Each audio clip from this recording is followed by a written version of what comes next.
বন্ধুরা, আমি কাজ করছিলাম আর শুধু অপেক্ষা করছিলাম কখন আমার পাখি ওরা আসবে। আমার পাখি ওদের কিন্তু স্কুল বন্ধ দিয়ে দিয়েছে, তো তার জন্য কিন্তু ওরা বায়না করছিল যে মামার বাড়ি আসবে। তার জন্যই কিন্তু আমি অধীর আগ্রহে অপেক্ষা করছিলাম যে কখন আসে আমার পাখি ওরা। তারপর কিন্তু আমি চলে এসেছি এদিকে মাকে সন্ধ্যের টিফিন করানোর জন্য, কেননা অনেকটাই দেরি হয়ে গিয়েছিল। তো মাকে ঝটপট করে টিফিন করিয়ে দিয়ে এদিকে চলে আসলাম। কিছু কাপড় ছিল সেগুলোকে টুকটুক করে ভাঁজ করে নেওয়ার জন্য। ওরা আসার আগে কিন্তু আমি সব কাজগুলো কমপ্লিট করে নিচ্ছিলাম, কেননা ওরা আসলে আমি ভাবছি কি একটু সময় ওদের সাথে সময় কাটাবো এবং ওদের সাথে কিছু গল্প করব। তো আমার এদিকে কাপড় গুছানো টুকটুক করে কমপ্লিট হয়ে গেছে। তো এখন চলে এসেছি মাকে রাতের ভাতটা খাওয়ানোর জন্য।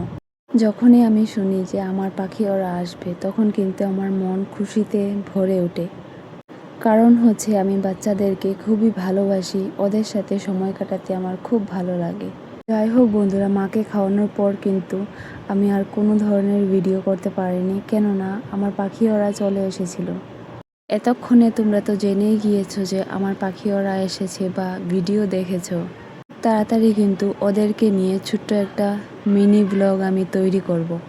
তো যাই হোক বন্ধুরা, এই বেড কাভারটা কিন্তু কাল বিকেলবেলা শুকোয়নি, তো তার জন্য কিন্তু এখন আমি ভাঁজ করছি, কেননা রাতের বেলা শুকিয়ে গিয়েছিল, ফ্যানের নিচে রেখে দিয়েছিলাম। তো যাই হোক বন্ধুরা, তো এখন এই বেডশিটটাকে টুকটুক করে ভাঁজ করে নিচ্ছি।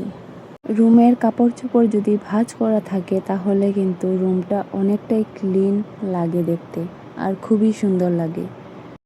আমার রুমটা ক্লিন করা হয়ে গেছে, তো এখন চলে যাব মায়ের কিছু কাপড় আছে সেগুলোকে টুকটুক করে ধুয়ে নেওয়ার জন্য প্রতিদিনের মতোই। আর সাথে কিন্তু কিছু বোতলও ছিল, সেগুলোকে বের করে নিয়েছি। সব বোতল কিন্তু একদিনে ধুয়ে দেওয়া সম্ভব নয়, কেননা বোতলের মধ্যে জল রাখতে হয়। তো তার জন্য কিন্তু যেই বোতলটা খালি ছিল সেটাই কিন্তু নিয়ে চলে এসেছি ধোয়ার জন্য। বন্ধুরা, ইদানিং কিন্তু আমি একটু ব্যস্ত হয়ে গিয়েছি আমার পাখি ওদেরকে নিয়ে, তো তার জন্য কিন্তু ভিডিওগুলো একটু দেরিতে আসছে। তার জন্য কেউ কিছু মনে করো না, আমি খুব শীঘ্রই কিন্তু আবারও অ্যাক্টিভ হওয়ার চেষ্টা করছি।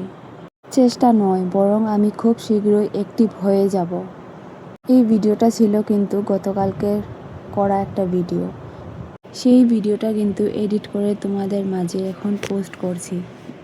জানি না সময়গুলো কিভাবে যেন ঝটপট করে চলে যাচ্ছে, কিভাবে কি করব কিছুতেই বুঝতে পারছি না, এত তাড়াতাড়ি সময়টা চলে যাচ্ছে।